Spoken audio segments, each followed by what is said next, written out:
Hi everyone. Now we have seen the basic life processes. From that, these are the six types of basic life processes that we have seen one to one. First one is a metabolism. It is a sum of all chemical processes that occurs inside the body. From that, first one is a catabolism. These are the breakdown of chemical substances into the simpler components, and another is the anabolism. These are the building up of complex chemical substances from smaller and simpler components. For example, digestive processes catabolize proteins in food and amino acids. These amino acids are then used to anabolize new proteins that make up body structure such as bones and muscles. Second one is the responsiveness. It is the body's ability to detect and respond to changes. For example, decrease in body temperature, it get represent a change in a internal environment, and turning your head toward the sound of squealing brakes is a sequence of change into the external environment. Now, different cells in the body respond to environmental changes in characteristics way, such as nerve cells respond by the generating electrical signals, which also known as action potential, and muscle cells get respond by the contacting, which generate the force to the move body parts. Third one is a movement. It includes the motion of whole body or individual organ, single cells, and even teeny structure inside the cells. For example, the coordinated actions of leg muscles move your body from one place to another when you walk or run. When a body tissue is damaged or infected, certain WBCs moves from the blood into the affected tissue to help clean up and repair the area. Fourth one is a growth. It is an increase in body size that results from an increase in the size or existing cells and increase in the number of cells or both. In addition, a tissues sometimes increase in the size because the amount of material between cells get increases. In a growing bone, for example, get mineral get deposits or accumulate between the bone cells, causing the bone to grow in length and width. Fifth one is a differentiation. Is nothing but the development of a cells from an unspecialized to a specialized state. For example, each type of cells inside the body has a specialized structures and function that get different from the its precursor cells, nothing but the stem cell.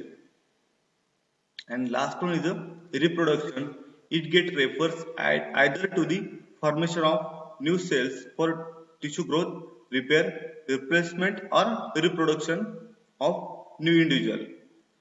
In humans, the former processes occurs continuously throughout the life, which continues from the one generation to the next through the latter processes, the fertilization of ovum by sperm cells.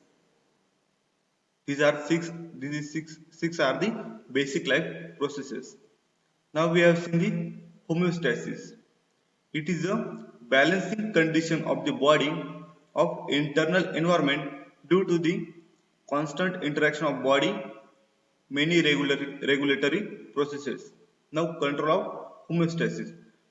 Nervous system and endocrine system, it mainly plays the role to control the homeostasis of body. The nervous system regulates the homeostasis by sending electrical signals, which known as the nerve impulses, and endocrine system get many glands that secrete the messengers molecules called as a hormone into the blood. Now feedback system. There is a two feedback system in controlling the homeostatic condition of body.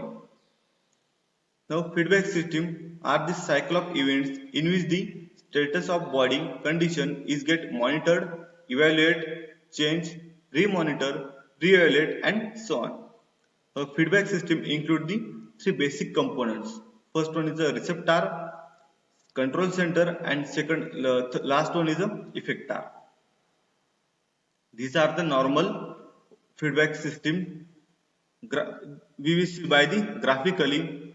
In some stimulus get disturb the homeostasis by increasing or decreasing of any normal state of parameter.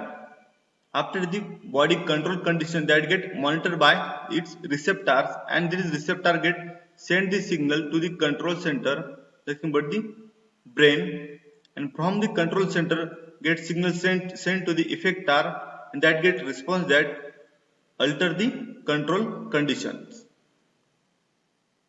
Now first we have seen the negative feedback system. A negative feedback system get reverse the change in control condition. Like we have seen the first example is the regulation of blood pressure. When the blood pressure get increases, there is a force get exerted by the blood as it presses against the wall of blood vessels. When the heart beats faster or harder and blood pressure get increases. If some internal and external stimulus causes the blood pressure to rise, the following sequence of events get occurs. That is, firstly, baroreceptor. These are the receptors. Get pressure sensitive nerve cells located in the wall of certain blood vessels to detect the higher pressure. After the sensing the baroreceptor, it gets sent the nerve impulse to the control center, which one? Brain, which get interrupts the impulses and respond by sending nerve impulse to the heart and blood vessels. That is the effector organs.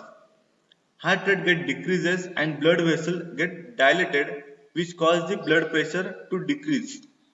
This response of events quickly returns the control condition blood pressure to the normal and homeostasis is restored its normal level. Now notice that the activity of effector causes the blood pressure to drop, a result that get negates the original stimulus. This is the why it's called as negative feedback system. Negative feedback system we will see by the graphically, in which firstly get some stimulus get disturb the homeostasis by increasing blood pressure. These are one of the example. Okay, it gets stimulus get disturb the blood homeostasis by increasing the blood pressure. It gets sensed by the receptor, which one? Baroreceptor, and this receptor gets sent the signal to the control center. From the control center output the signals in the form of nerve impulse to the effector organs like heart and blood vessels, and here is the decreases the heart rate and decrease the blood pressures. Second one is a positive feedback system. A positive feedback system tends to strengthen or reinforce a change in one of the body control conditions. The example is a normal childbirth. The first contraction of labor push parts of the fetus into the cervix. These are the lowest part of the uterus which opens into the vagina. Stretch sensitive nerve cells, which one? Baroreceptor, get monitor the amount of stretching of the cervix in the control condition.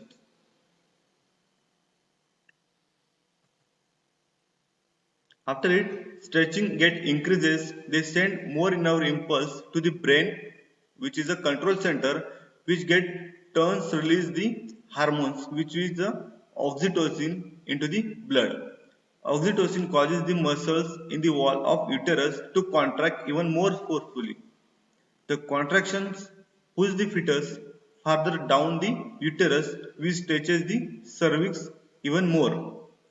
The cycle of stretching and hormone release and even stronger contraction is interrupted only by the birth of baby. Then the stretching of cervix ceases and oxytocin is no longer released into the blood.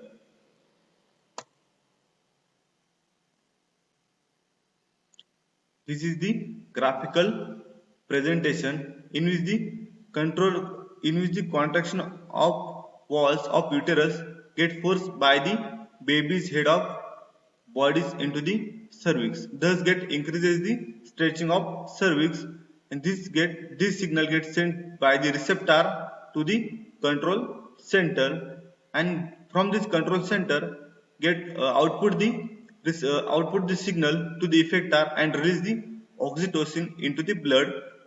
Here is the muscle get contracted forcefully, and baby's body get stretches cervix more. It get interrupted cycle after the birth of baby and get maintain its homeostatic control. Thank you.